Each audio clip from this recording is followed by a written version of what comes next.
허환구의 라디오 오늘. 여러분 안녕하십니까, 허환구입니다. 한파가 계속되는 가운데 오늘은 눈까지 내렸습니다. 이런 가운데 난방비 폭탄으로 인해 국민 불만이 커지자 정치권에서도 대책이 쏟아졌습니다.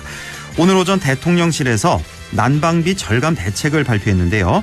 117만 6천 가구에 대해서 올겨울 한시적으로 에너지 바우처 지원 금액을 2배 올리고 사회적 배려 대상자 160만 가구에 대한 가스비 할인폭도 기존보다 2배 늘리기로 했습니다.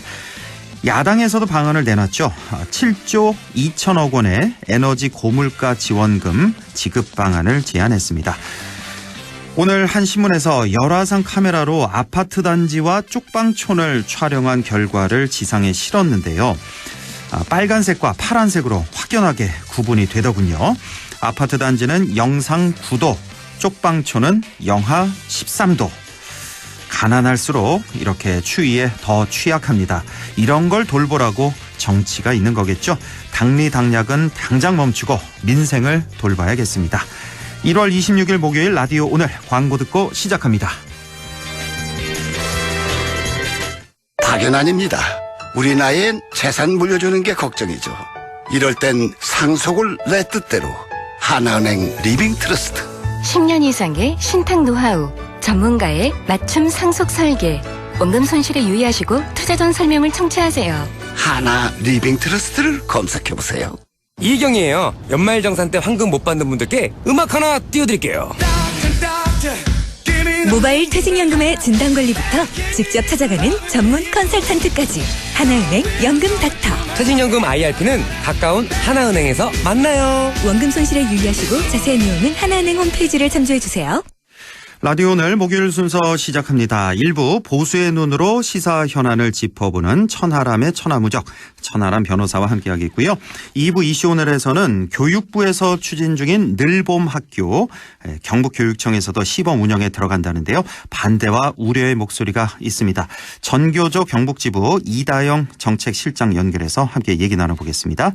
이어서 진보의 눈으로 바라보는 지역과 전국의 정치 현안, 임미애의 그래도 정치, 더불어민주당 경북도당 임미애 위원장과 함께하겠습니다. 라디오 오늘 유튜브로도 다시 들으실 수 있습니다. 많은 애청 바랍니다. 네, 보수의 눈으로 시사 현안 분석해 보겠습니다. 오늘도 국민의힘 혁신위원 천하람 변호사와 함께하죠. 변호사님 안녕하십니까? 네, 전남 순천의 천하람입니다. 네, 나경원 전 의원 얘기 오늘 거의 마지막이 될 것 같은데 지난 한 2주 3주 정도 계속해서 얘기를 하게 되는데, 자, 결국 불출마 선언 어제 했습니다. 대통령실과 당 내부의 압박을 이겨내지 못했다라는 평가가 많은데요. 우리 천하람 변호사 어떻게 보셨어요? 안 좋은 장면이 너무 많았어요. 그러니까 결과적으로 출마하고 불출마하고 그거는 이제 정치인 본인의 결단이니까 그 결론을 이야기하자는 것이 아니라 저는 굉장히 안 좋았던 장면으로 크게 보면 한 두 가지 정도를 꼽을 수가 있을 텐데요. 예. 첫 번째는 초선 의원들 연판장입니다. 예, 한 50명 됐죠. 예. 네, 저는 그러니까 당내의 당시에는 이제 나경원 전 의원이 비주류였죠. 예. 비주류를 어떻게 보면 억누르기 위해서, 그러니까 비난하기 위해서 국회의원 50직이나 연판장을 썼어야만 했나. 네. 저는 아쉬움이 너무 크게 남고요. 그리고 이게 이제 뭔가 중요한 어떤 민생 현안에 대한 얘기도 아니고, 참 보면서 이거 보기 안 좋다. 게다가 우리 옛날에 이준석 대표 때 이준석 대표가 선배들을 잘 공경하지 않는다 그러면서 소위 말해서 싸가지 없다 이런 얘기하고 막 그러지 않았습니까? 그렇죠. 근데 초선 의원들이 아무리 그래도 저희 당의 몇 안 되는 수도권의 4선 출신의 중진 의원을 그런 식으로까지 단체로 공격할 필요가 있었나. 네. 아쉬움이 크게 남고요. 또 한 가지는 사실은 또 나경원 전 의원을 비판하는 과정에서 장관이 못된 이유가 있다, 이러면서 뭔가 인사청문, 인사검증 과정에서 문제가 있는 것 아니냐 하는 얘기들이 솔솔 새어나왔습니다. 부동산 투기 얘기가 슬슬 나왔었잖아요. 그렇죠. 그때. 근데 저는 그게 굉장히 안 좋았다고 보는 것이, 이런 식의 얘기들이 만약에 새어나오게 되고, 정말로 그게 인사검증 자료들이 일부 누설이 된 거라면은, 앞으로 누가 안심하고 인사검증에 동의를 하겠습니까? 그러면 저희 정부가 일을 잘하려면 훌륭한 사람들을 모셔야 되는데, 예. 근데 뭐 예를 들면 그분들이 다, 이거 내가 괜히 인사검증에 동의를 했다가 장관 되지도 못하고 이거 괜히 내 치부만 부메랑처럼 돌아오는 거 아니냐 이러면 그렇죠. 저부터라도 동의하기 싫을 거거든요. 예. 뭐 저한테 제안도 하지도 않겠지만. 그래서 아무튼 저는 이거 보면서 굉장히 좀 위험한 선례들을 쌓고 있다 이거. 예. 네, 나경원 뭐 개인에 대한 호불호의 문제가 아니라 저는 조금 걱정되는 지점들이 사실 많았습니다. 네. 자, 어제 기자회견, 잠깐만 좀 얘기를 해보죠. 사실 저는요, 당사에서 기자회견 했잖아요. 뭐, 네네. 출마할 건지 안 할 건지 이걸 밝히겠다라고 해서 100% 저는 출마할 걸로 봤거든요. 왜냐면 출마를 안 할 것 같으면 그냥 뭐 개인 SNS에 뭐 올린다든지 그냥 뭐 그렇죠. 기자들에게 네. 알린다든지 이렇게 할 텐데 당사에서 기자들 다 불러놓고 국민들 다 지켜보는 가운데 한다? 이거 저는 100% 할 줄 알았는데 결국 저도 안 했습니다. 알았습니다. 네. 예. 네. 참, 예. 저는 그러니까 의외라는 생각. 제가 봐도 불출마 기자회견 뭐 굳이 할 필요 있었나 싶은 생각도 드는데요. 예. 어찌됐든 그만큼 제가 봤을 때는 기자회견 직전까지도 본인이 그 마음을 정하기 쉽지 않은 상황이었던 거 아닌가. 예. 뭐 제가 실제로 나경원 캠프 쪽에 있던 분들하고 얘기를 해봐도 이게 뭐 고민을 정말 깊게 했다라고 하더라고요. 그래서 네. 뭐 이미 불출마까지 하시기로 한 마당에 그거 가지고 뭐 또 너무 많이 비판하고 싶지는 않습니다. 예. 자, 그 뭐 불편한 심기를 나 전 의원이 어제 기자회견에서 내비쳤죠.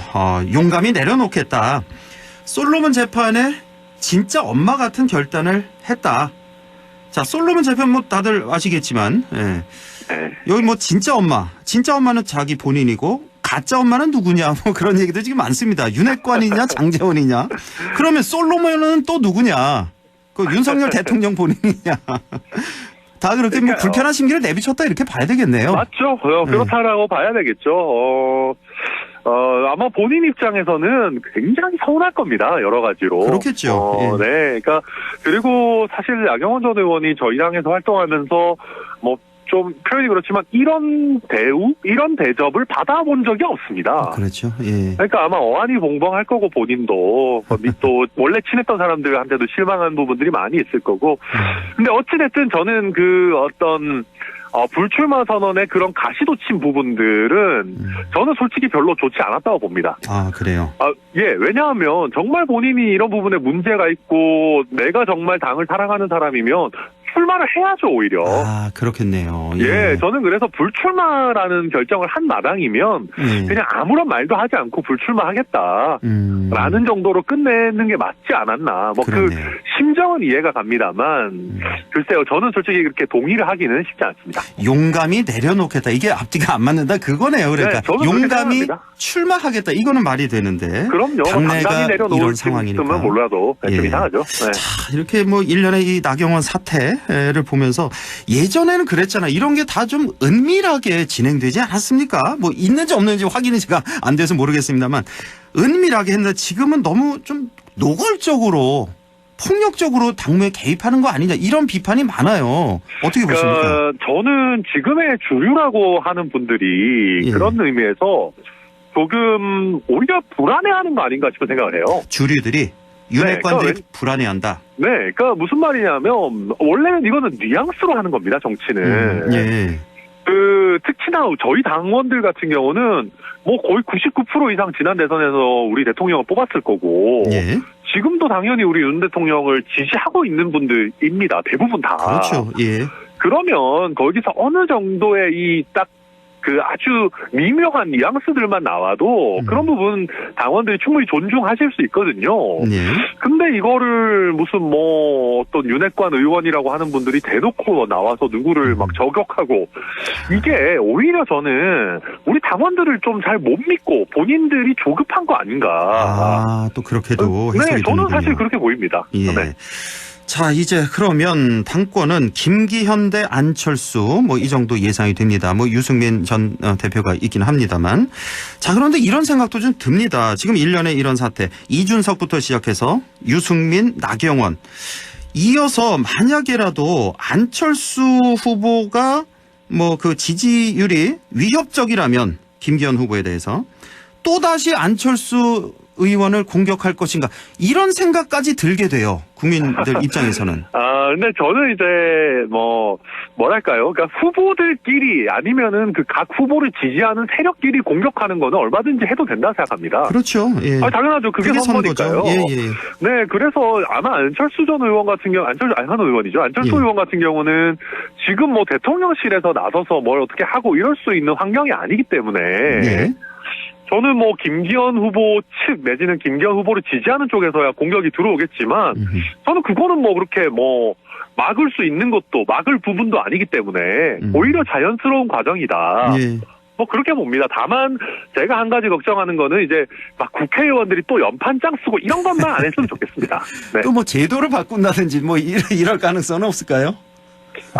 글쎄요. 저는 그런 거는 정말 안 했으면 좋겠고, 특히나 명분이 쉽지 않은 게, 안철수 의원, 저는 크게 동의는 잘 못하겠지만, 어찌됐든, 윤석열 정부의 연대보증인이라고 본인도 하시고, 어찌됐든 또 단일화라는 중요한 역할을 하셨던 분 아니겠습니까? 그러니까, 그렇게까지 공격할 명분도 사실 없을 겁니다. 네. 자, 유승민 전 의원은 어떻게 될까요? 출마할까요? 어떻게 보십니까? 원래는 해야 되는 타이밍인데, 근데 이제, 본인이 이제 나올 타이밍을 지금까지도 이미 여러 번 놓쳤기 때문에 저도 어떤 생각인지 잘은 모르겠고요. 다만 말씀드렸듯이 나경원 전 의원이 사라졌기 때문에 지금 이 유권자 블럭은 있거든요. 그렇죠. 그러니까 본인이 그 블럭을 가만히 아무것도 안 하고 게다가 별로 평소에 좋아하지도 않는 안철수 전 의원에게 넘겨줄 거냐. 아마 생각이 복잡하지 않을까. 게다가 유승민 전 의원 좋아하는 분들은 특히 잘 아는 분들은 그런 얘기 하더라고요. 유승민은 아니면 아니라고 빨리 얘기하는 사람이니까. 이 정도 고민하는 거는 그래도 꽤 나올 확률이 높은 거 아니냐 이런 얘기 하는데 저는 유승민 전 의원을 개인적으로 잘 알지는 못해서 잘 모르겠습니다. 안 나올 것 같으면 진작에 안 나온다고 얘기를 했을 것이다. 예. 네. 그러니까 나올 가능성이 높다. 이렇게 일단은 지금은 보는 분들이 제 주변에는 꽤 있긴 합니다. 후보 등록이 다음 주 목금인가요? 네, 다음 주까지죠. 예, 금요일까지인데. 예. 그래서 이 지겨운 이제 누가 나오니 많이도 이제 얼마 안 남았습니다. 그 최고위원 그 후보 등록도 같이 하는 거죠? 같은 날에. 최고위원 후보 등록도 같이 합니다. 자, 지금 최고위원 어떻습니까? 나오겠다고 출마 선언한 사람이 이제 어제인가요? 김재원 전 최고위원? 전 의원. 그렇죠.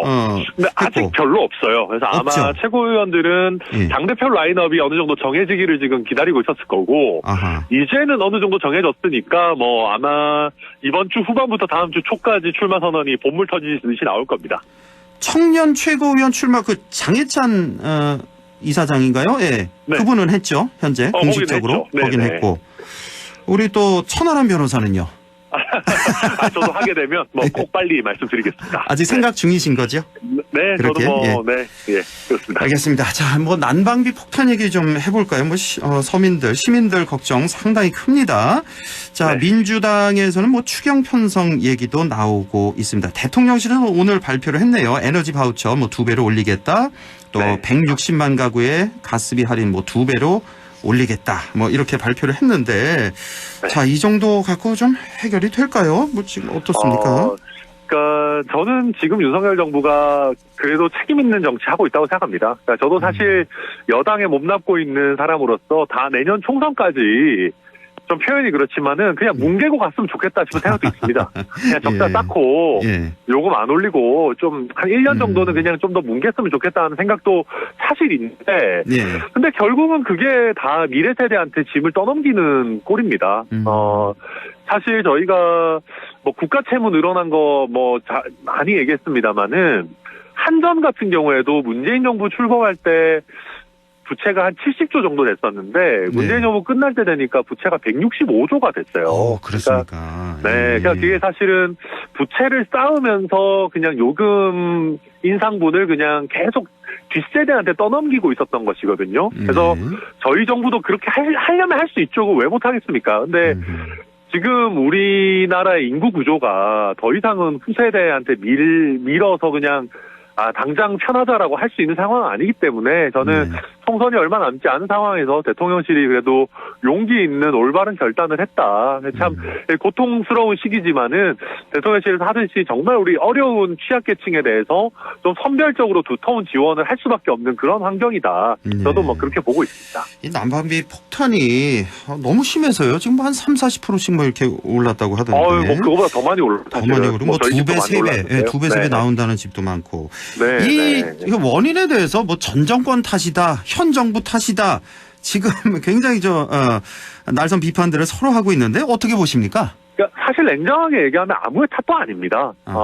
왜냐하면 이게 기본적으로 원재료 값이 많이 오른 겁니다. 이거 뭐 국제적으로 여러 러시아 전쟁 같은 부분들도 있고. 근데 다만 저희 입장에서 아쉬움을 토로하는 부분은 만약에 그 국가 채무나 아니면 공기업 부채가 이렇게까지 많지 않았다면 저희가 그거를 조금 더 흡수할 수 있는 그런 어떤 여유가 조금 더 있었겠죠. 채무가 좀 적은 상황이었다면. 근데 지금 국가 채무도 사실 어마어마 1,000조가 넘어가는 상황이고 이러다 보니까 이거 이대로 놔뒀다가는 정말 큰일 나겠다 싶어가지고 좀 그런 면에서 저희가 문재인 정부에 대한 서운함을 토로를 하는 겁니다.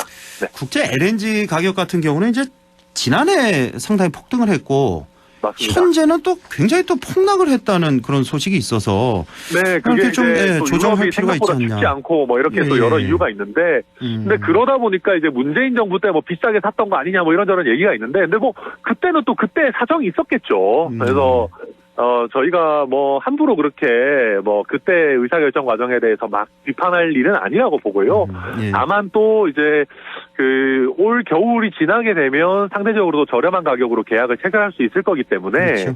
지금이 제가 봐도 고비이지 않나 그렇게 생각이 됩니다. 자, 이재명 전 대표 검찰 출석 이제 이틀 앞으로 다가왔네요. 자, 철험회와 오찬을 어젠가요? 그젠가요? 했고 여기서 이제 김남국 의원이 체포동의안은 당연히 부결시켜야 된다 이렇게 주장을 했는데 이런 민주당의 태도 어떻게 보십니까? 그러니까 이게 그냥 이제 민주당이 저희의 적이다 내지는 경쟁자다라고 생각하면 뭐 땡큐인 일이죠. 이재명 대표의 리스크를 당 전체가 이렇게 받아 안겠다라는 것인데 근데 그게 아니라 그냥 정치라는 게 이제 그래도 더 잘하자라고 하는 거니까. 근데 저는 이런 게 보면 좀 아쉬워요. 그러니까 굳이 이렇게 할 필요가 있나. 그리고 이재명 대표가 떳떳하다. 뭐 꼭 떳떳하지 않더라도 그렇게 막 검찰이 조작하는 거다라는 식으로 얘기한다면은 사실 법원에 가가지고 구속영장 실질심사 판단 받아보겠다라고 얼마든지 할 수 있는 건데 벌써부터 당해서 우리는 불체포 특권 쓸 거야 이런 얘기가 나온다는 것 자체가 저는 좀 메시지 관리가 안 되고 있는 거 아니냐. 그러니까 뭐 너무 과도하게 정치 탄압하는 거 아니냐 야당 대표를 이런 논리잖아요 민주당에서는. 그러니까 뭐 맞죠. 근데 이제 그런 민주당의 논리는 그건데 근데 문제는 이게 이 대장동이라든지 여러 가지 이슈들이 사실은 민주당 경선 과정에서 다 나왔던 부분들이고 뭐 이제 와가지고 대장동 일당들이 입을 여는데 뭐 어떡합니까? 저희가 그럼 입을 닫으라고 할 수도 있는 것도 아니고. 그러니까 그게 저는 그리고 정말 이게 정치 공세라면은 저는 조금 더 적극적으로 예를 들면 국민들 앞에서도 뭐 끝장 토론이라도 한번 하든지 뭐 이래야지 그냥 본인이 포기하겠다라고 했던 불체포 특권을 이제 와서 쓰겠다 뭐 이런 식의 자세로는 저는 국민들의 공감 얻어내기 쉽지 않을 거다 이렇게 봅니다. 알겠습니다. 천하람의 천하무적 천하람 변호사와 함께했습니다. 고맙습니다. 네, 감사합니다. 네, 라디오 오늘 2부에서 뵙겠습니다.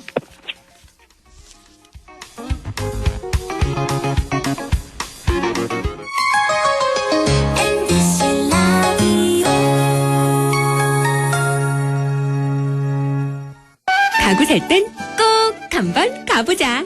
안동 명품 가구 백화점. 흑표 흑침대, 양성국 갤러리, 금성침대, 한국 가죽 소파, 장수돌 침대. 다양한 브랜드 가구를 한 곳에서 쇼핑할 수 있는 대형 가구 전시장. 안동 명품 가구 백화점. 예, 며느라. 밥 했어? 설거지 했어? 쓰레기 버렸어? 청소했어? 빨래했어? 개밥 줬어? 아들 낳았어? 딸 낳았어? 아무것도 안 하고 싶다. 이미 아무것도 안 하고 있지만 더 격렬하게 아무것도 안 하고 싶다. 지금은 그냥 라디오만 듣고 싶다. MBC 라디오. MBC 라디오. 라디오 청취자 10명 중 4명이 듣는 방송. 국가대표 라디오 MBC 라디오.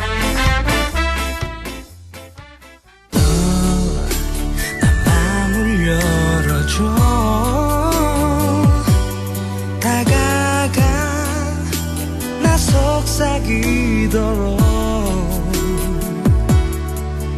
언제나 내 생각으로 행복해야 해요.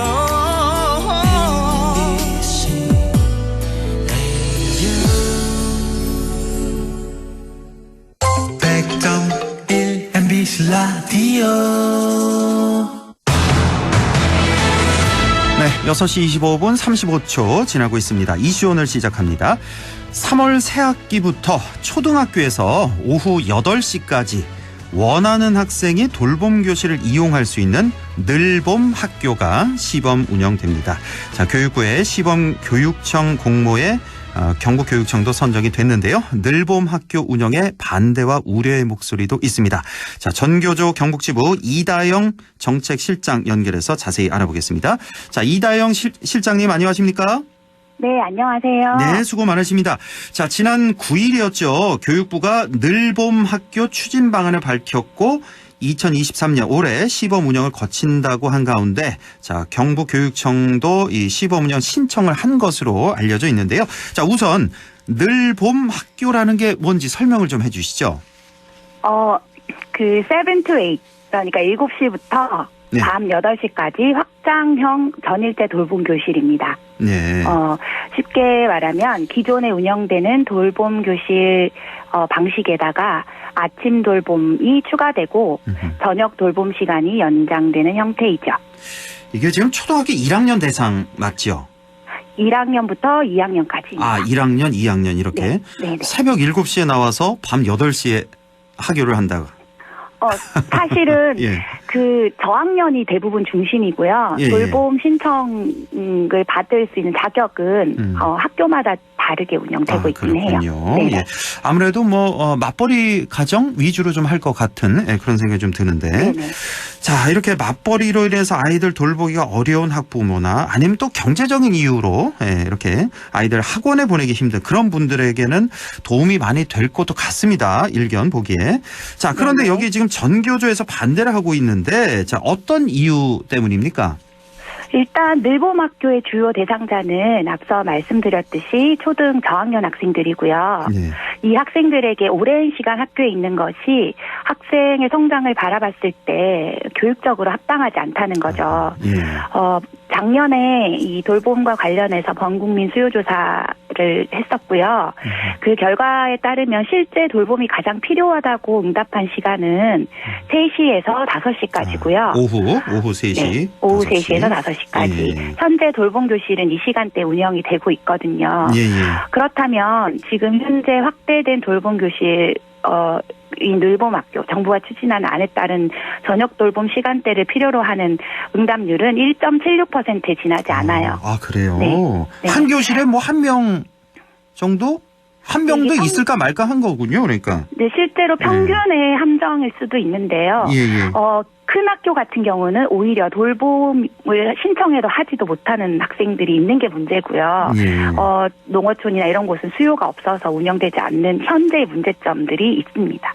이런 상태에서 확대 운영되는 게 온당한가에 대한 부분인 거죠. 그렇군요. 네, 무엇보다도 이게 이제 제도화가 되면 점점 이제 가정 돌봄의 권리가 약화되는 방향으로 정책이 추진될 가능성이 있고요. 네. 이 학생들의 발달 단계에 맞는 적절한 보육 형태를 지켜가는 것이 필요하다는 생각입니다. 그렇군요. 자, 확장된 돌봄 교실, 현재 운영되고 있는 확장된 돌봄 교실의 사업 형태다 이렇게 볼 수가 있겠는데, 자, 늘봄 학교를 운영하기 전에도 이미 돌봄 교실 운영과 관련해서 시급히 개선돼야 할 문제로 바로 교사의 업무 과중이 많이 지적돼 왔잖아요. 네네. 이 늘봄 교실 운영하게 되면 더 가중되는 거 아닙니까? 그렇죠. 사실 경상북도 교육청의 늘봄학교 시범 운영 신청을 앞두고서 정교조 경북지부에서 관내 교사를 대상으로 긴급하게 설문을 진행했거든요. 이 전일제 돌봄교실 늘봄학교 정책에 96% 이상이 반대한다고 대답을 했어요. 선생님들의 96%가 반대한다. 늘봄교실. 네. 예. 그래서 또 동시에 현재 돌봄교실 운영 방안의 문제점을 묻는 문항도 있었는데 여기 응답자의 60%가 현재도 업무가 과중하다라고 했거든요. 이 사실 돌봄의 질적 향상과 학교 교육이 제 기능을 발휘하기 위해서 정교조는 그 3단계 중장기 로드맵을 제안하고 있는데요. 이것은 1단계는 업무를 분리하고 2단계는 운영을 분리하고 3단계는 공간을 분리하는 장기적인 계획이에요.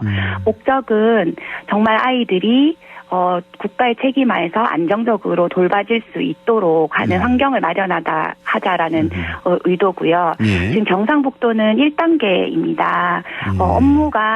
업무를 전담하는 선생님들하고 그리고 교사들하고 이게 아직 분리가 완전히 되지 않아서 실제 교육을 담당하고 있는 교사의 업무 과중으로 이어질 확률이 굉장히 높죠.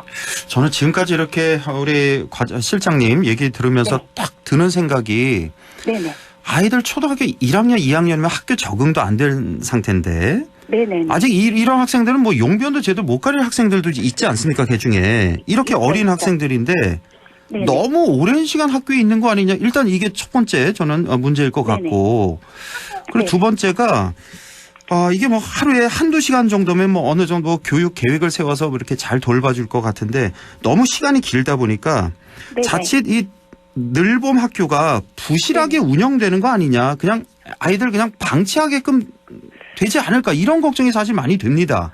네, 저 모두가 하는 걱정인 것 같아요. 그렇죠. 예. 사실 맞벌이 가정의 경우는 수가 부족하고 돌봄 교실 수가 절대적으로 부족해서 이제 참여를 못하는 것이지 시간의 문제가 아니거든요. 그렇다면 지금 현재 운영되는 돌봄 상황을 돌아보는 게 되게 중요하고 지금 그 역할을 하고 있는 운영하는 주체의 상황이 정말 중요해요. 앞서 말씀드렸듯이 교사의 가장 중요한 역할은 잘 가르치고 내실 있는 수업을 하는 거거든요. 그렇습니다.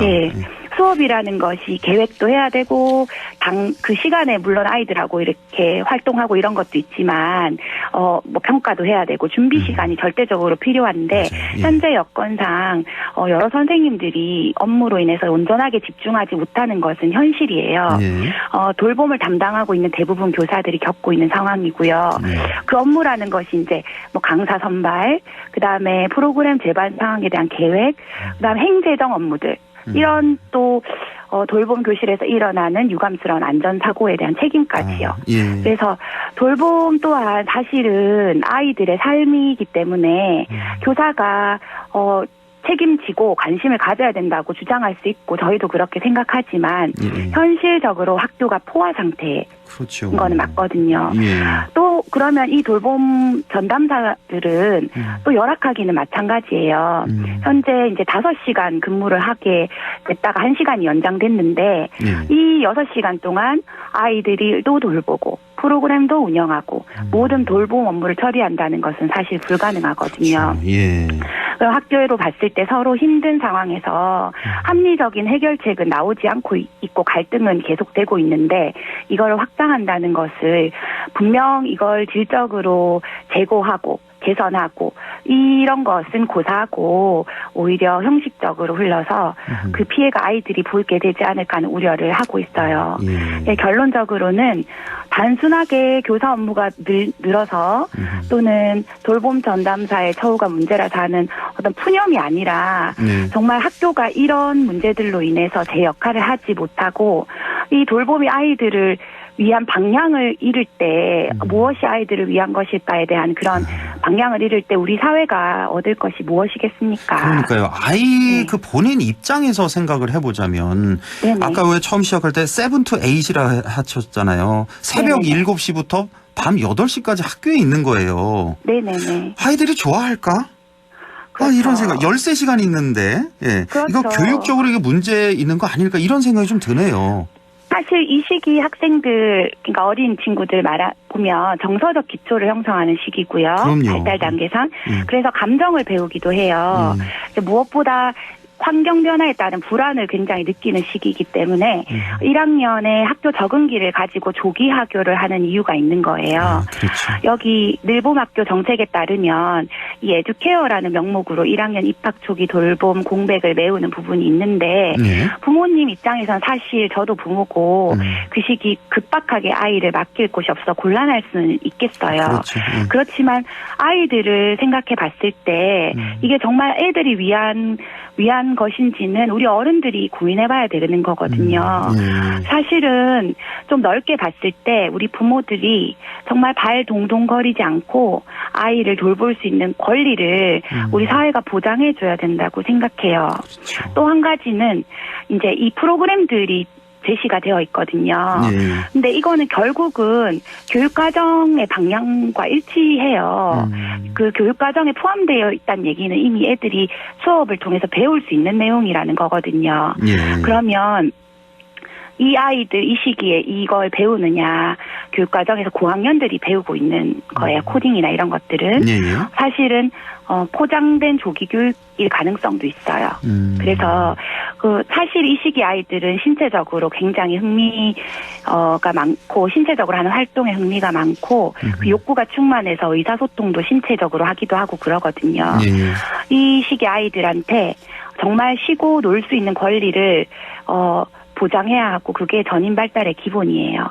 그래서 여기까지 얘기는 교육적 관점이었는데 좀 다른 얘기를 또 해보자면 사실 너무 일찍 왔을 때 또 너무 늦게 돌아갈 때 이 아이가 잘 돌아갈 수 있을까, 이 어린 아이들이 하는 등하교 과정에서 네, 그 대비책도 사실은 굉장히 세밀하게 나와야 하거든요. 그렇겠죠. 부모님이 데리러 올 수 있는 여건이 되는 애들도 있고 그렇지 않는 경우도 있잖아요. 네, 그렇죠. 예. 아유, 이게 참 시간이 좀 많이 지나서 뭐 이 정도 하고 또 하나 이제 유보 통합 문제 좀 여쭤볼게요. 지금 유보 통합하면 유치원과 어린이집으로 나뉘어진 이 유아 교육과 보육육 체계를 합치는 것을 이제 뜻하는데 자, 가장 큰 걸림돌 중에 하나가 바로 유치원 교사의 반발이라고 하죠. 그러니까 유치원 교사와 보육 교사의 그 양성 과정과 자격 획득 과정에도 차이가 있어서 이거 통합하기가 쉽지 않다고요. 네네. 사실은 유보 통합 자체를 반대하는 거는 아니에요.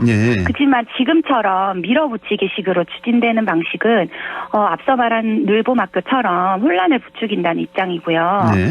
사실 유아 교육을 좀 뜯어보면 되게 복잡해. 민간 어린이집, 사립 유치원 비중이 굉장히 높고 현재 이런 상황에서 유보 통합이 이루어졌을 때 유아 교육이 공공성을 잃고 또 재정 투명성도 보장할 수 없는 그런 문제가 있다는 입장이고요. 또 아동의 발달 단계에 맞게 유아 교육도 역할을 할 수 있어야 하거든요. 그 큰 틀에서 보육은 일부가 되어야 되는 것이죠. 그래서 결론적으로 이 정교조는 0에서 2세는 영아원의 형태로 3에서 5세는 유아학교 그리고 만 5세는 유아 의무교육으로 포함되어야 된다라고 주장하고 있습니다. 0세부터 2세는 영아원, 3세부터 5세는 유아학교, 만 5세는 유아 의무교육. 이렇게 가자. 예. 자세한 내용은 좀 다음에 좀 여쭤보기로 하고. 자, 이제 연결된 김에 정교조랑 하나 더 그 외에 교육감 러닝메이트제 있잖아요. 그러니까 뭐 시도지사 뽑을 때 교육감 같이 러닝메이트로 해서 선출하자. 얼마 전에 임정식 교육감 연결해 봤는데 본인은 반대한다고 이렇게 밝혔는데 이 시도지사 교육감 러닝메이트제 이거 전교조에서는 어떻게 보고 계십니까? 아름다운 연대가 될 것 같아서 굉장히 환영하고요. 이거 괜찮지 않다고 전교조 생각하고 있습니다. 먼저 교육감 러닝메이트제가 교육자치의 독립성 및 정치적 중립성을 심각히 훼손할 수밖에 없는 제도고요. 사실 10년 전에 박근혜 정부에서도 시도를 했지만 지금 되지 않고 있는 이유가 있지 않을까 싶습니다. 사실은 이게 교육 주체들, 그러니까 학생, 학부모, 교사들의 의견을 들어서, 펼쳐져야 되는 거죠. 교육이란 교육 자체를 통해 실현돼야 할 것인데 사실 뭐 내면을 살펴보면 우리나라 정치 구도상 하향식 추천인데다가 거대 정당에 따라 정치적 논리로 교육이 좌지우지 되겠지 않을까 하는 우려가 있는 것입니다. 네. 아름다운 연대 환영한다는 그 말씀은 반어법이시죠? 이 부분에 대해서는 진심입니다. 진심이에요?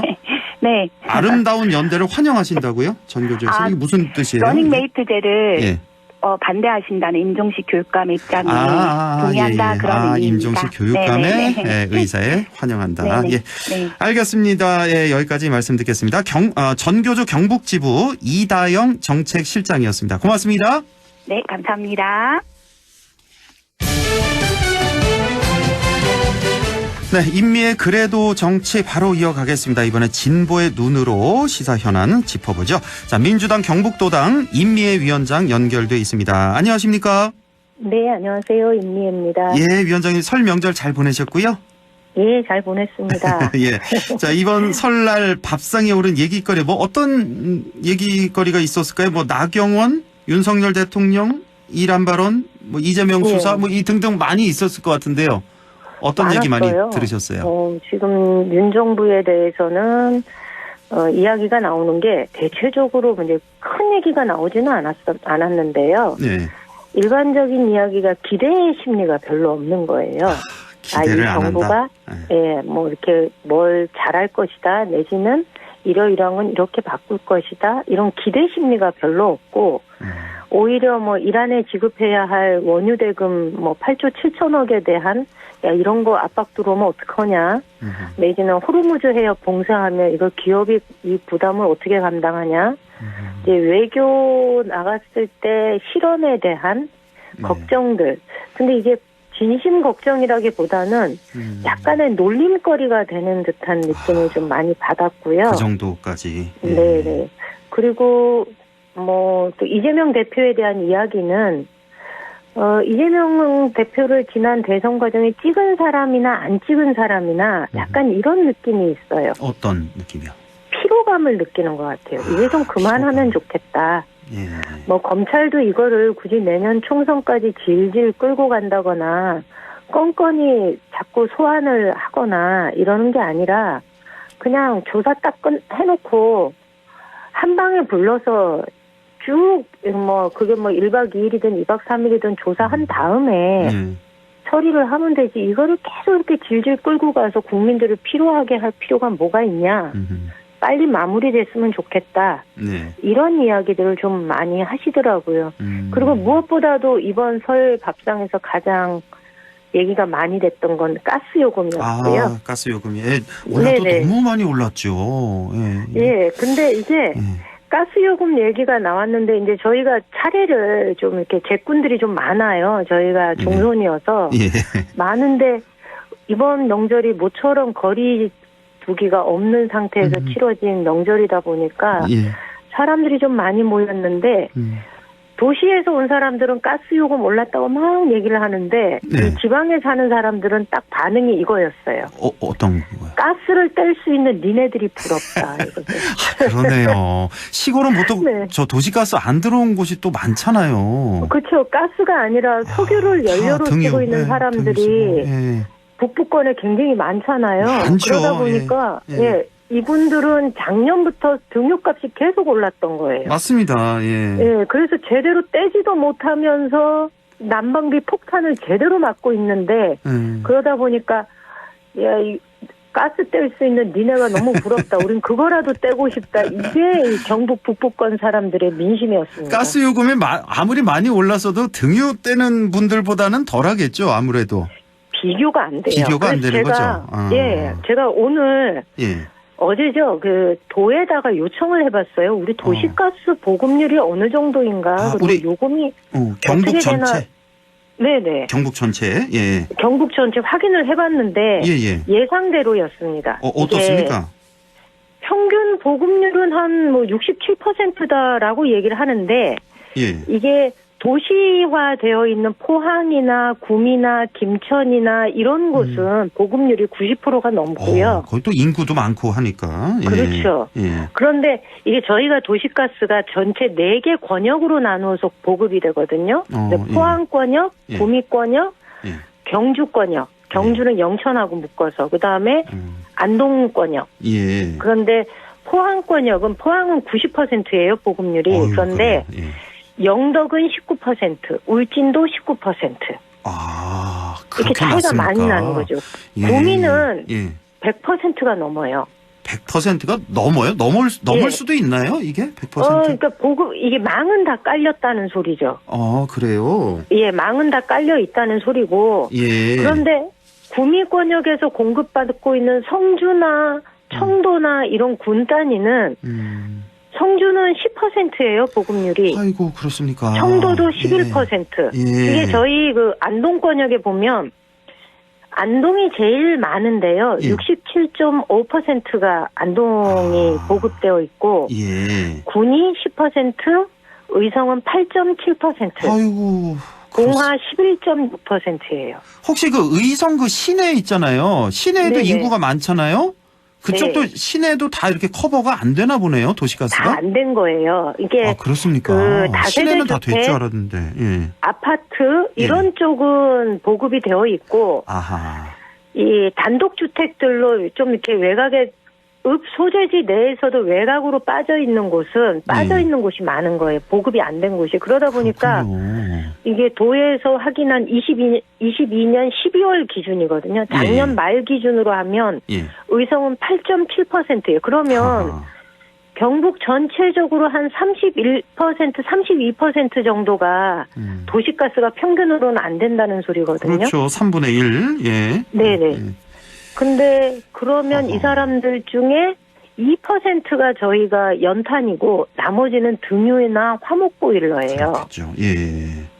그러니까 등유를 쓰는 사람들이 겪는 난방비 고통은 이루 말할 수 없다고 얘기할 수 있는 거죠. 그렇군요. 아, 이게 평균의 오류군요. 뭐, 네. 67% 그러니까 3분의 2는 경북의 3분의 2는 도시가스가 보급이 돼 있다고 하지만 대부분이 이제 도시 지역에 네. 치중이 돼 있고 나머지 뭐 비도시 지역 같은 경우는 10%. 뭐 90%가 다 없는 등유를 쓰고 있는 이런 현실이군요. 그러니까 정부가 에너지 대책을 내놓는다는 얘기를 들으면서 저는 오늘 이런 생각이 드는 거예요. 어떤 이게 도시에 집중되어 있는 가스 요금이 오르고 나니까 이게 정부가 대책을 세우는 거지.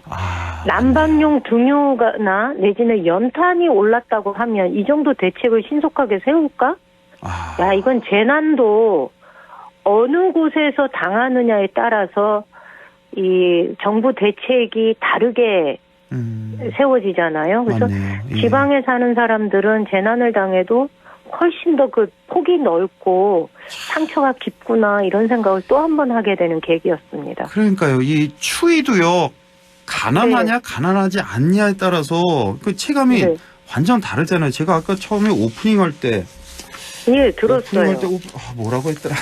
지나고 나면 기억 안 나. 아파트 단지하고. 아파트 단지. 예. 그 외부 온도죠. 외부 온도 같은 게 영상 9도인데 아파트 단지는. 그렇죠. 쪽방촌은 영하 13도. 영하라면서요. 가난할수록 추위에 더 취약하다. 이게 바로 나옵니다. 도시가스 예, 지금 어제 난리 나니까. 뉴스에서 그게 나왔거든요. 어떤 저소득층의 경우는 소득의 11.2%를 난방비로 쓰고요. 예. 그 상위층은 소득의 2%를 난방비로 쓴다는 거예요. 그렇습니까? 네, 굉장히 차이가 많은 거죠. 난방비로 11%가 넘는 소득의 11%가 넘는 비용을 지출한다는 거 이거는 심각한 문제가 있는 거죠. 그렇군요. 사실 이 농어촌 지역 같은 경우는 작년에 뭐 기름값 폭등했을 때 얼마나 그 힘들었습니까? 그럴 때는 정부 대책 하나도 없다가 그러니까 아무도 얘기하는 사람이 없는 거예요. 약자들은 재난을 당해도 말할 곳이 없고 하소연할 곳이 없는 게 지금 현실인 것 같습니다. 예, 지금 이제 도시에 많은 인구가 도시가스 요금 이 폭등 이걸 또 체감하니까 정부에서 또 대책을 내놓고 그런 면에서는 우리 민주당도 좀 적극적으로 이런 문제 좀 더 제기를 해야 될 것 같습니다. 오늘이었나요? 어젠가요? 그 이재명 대표가 네. 횡재세? 뭐 우리가 횡재했다 할 때 그 횡재세. 기업들이 기름값 많이 올라서 워낙 돈을 많이 벌었으니까. 그게 작년에 그렇죠. 작년에 워낙 많이 에너지 벌었죠. 기업들에 대한 세금을 좀 걷어야 된다. 그래서 그걸로 이제 저소득층이나 에너지 파동으로 인해서 고통받고 있는 사람들한테 쓰자. 이런 취지에서 이야기를 했고 이미 유럽에서는 횡재세를 걷는 나라들이 꽤 있는 걸로 알고 있습니다. 그렇죠. 영국과 유럽 이미 그 법안이 지금 실행이 되고 있다고 들었는데요. 예. 우리도 좀 이런 걸 좀 도입하는 게 어떨까 그런 생각이 좀 들고요.